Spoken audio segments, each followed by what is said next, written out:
कल मैंने आपको सहनशीलता का जादू की एक कहानी सुनाई थी। चलिए इसी को कंटिन्यू करके आज सहन शक्ति की महिमा की एक और कहानी सुन लीजिए। एक बहुत बड़े महात्मा, बहुत बड़े दार्शनिक विद्वान थे। उनका सारे लोग खूब आदर करते थे, उन्हें मान सम्मान देते थे। उनके बहुत सारे विद्यार्थी थे, बहुत अच्छे शिक्षक भी थे वो मगर उनकी पत्नी क्रोध की साक्षात मूर्ति थी। वो पूरे टाइम लड़ती ही रहती थी। उन्होंने मीठा बोलना तो सीखा ही नहीं होता था। प्रतीत होता था कि उन्होंने चीनी शायद कम खाई है, सदा कुनैन ही खाती रही हैं।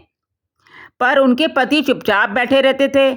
वो कभी कुछ रिप्लाई नहीं करते थे। वह चिल्लाती रहती थी कि सारे दिन पुस्तक ही पढ़ते रहते हो, मेरे से शादी क्यों करी, पुस्तकों से शादी कर लेते। मतलब पूरे टाइम चिल्लाना, बुरा बोलना, कर्कश और कटु बोलना उनकी आदत थी, उनका स्वभाव था उनकी पत्नी का। एक बार उन विद्वान के कुछ विद्यार्थी भी आए हुए थे, तो वह उसी तरह से जोर जोर से बकना चकना शुरू कर दिया उन्होंने। तो उनके विद्यार्थियों को यह बात बहुत बुरी लगी, पर वह बिल्कुल मौन बैठे रहे और कुछ नहीं बोले। अब उनके इस मौन से तो उनकी पत्नी और चिढ़ गई। वो जल्दी से घर के बाहर गई और गंदा सा कीचड़ एक बर्तन में भरा और शीघ्रता से आकर उन्होंने सारा कीचड़ अपने पति के सिर पे डाल दिया।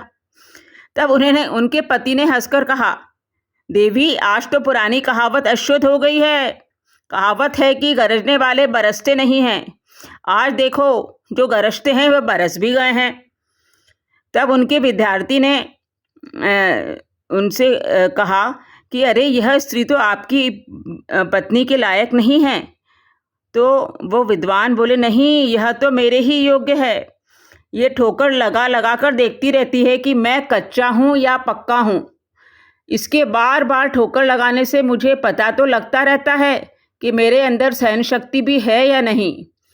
अपने पति के यह शब्द सुनकर पत्नी झट से उनके चरणों में गिर पड़ी और रोती हुई बोली, अरे आप तो देवता हैं, मैंने आपको पहचाना ही नहीं।